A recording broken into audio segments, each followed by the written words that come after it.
I see we've got a bunch of questions, a couple of them asking about boards. I was going to ask about, because that seems to be a bit of a theme, how, and this would be for everybody to think about, how board members can best support the company, and what are the skills and attributes and experiences you most value in a board. So it's a two-parter.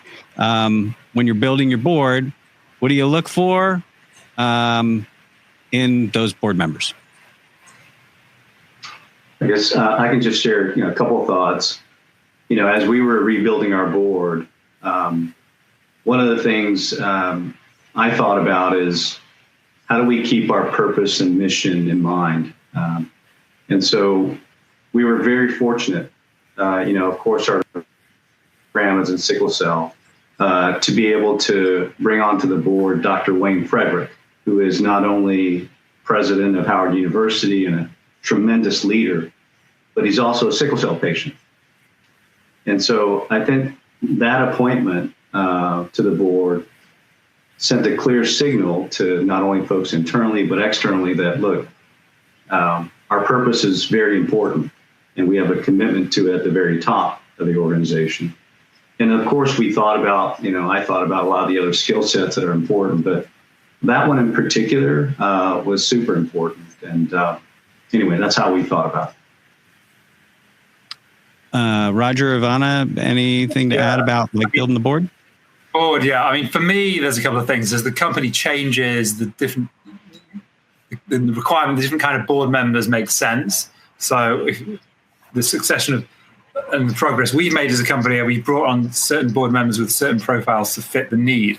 But despite all that, what I'm really looking for board members, and it's quite timely because I have a board meeting straight after this, is really, there's two things in particular.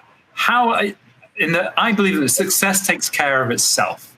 So how do you best prepare for failure? And to have that, what I'm looking for, how board members have managed things when it's really hit the fan, when you really need to dig deep.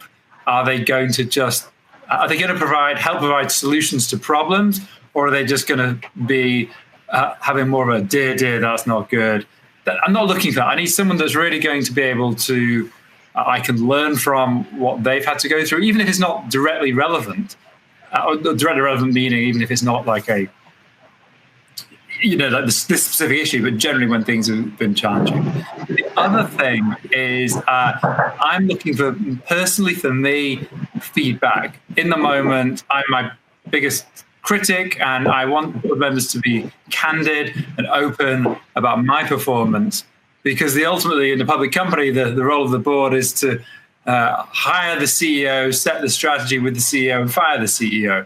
So I want that real-time feedback from my board members, and that's what I'm looking for. Anybody else to add? Yeah, what I'll just add, I think what's really important is to make sure that you have a board that understands what's the role of the board, which is, to set that strategy, to be, that bouncing board for the CEO.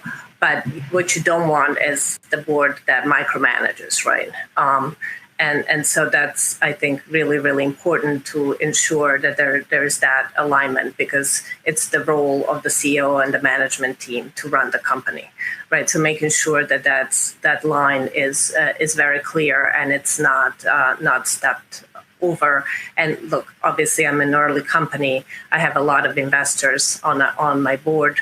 I'm very lucky that I have a really great set of supportive investors, because I've seen that, and this is one of the learnings I had when I was looking for a CEO role. I heard from a lot of CEOs that, if you don't take the time to really understand your board and make sure that you're aligned with your board before you take a job, that can be not a good situation. It can take a tremendous amount of your time then to be able to, interact and deal productively with the board. So I actually took the time to make sure that, the people that were around the company who were going to invest in the company are the people that I can work with, hand in hand to make sure that we move company forward quickly.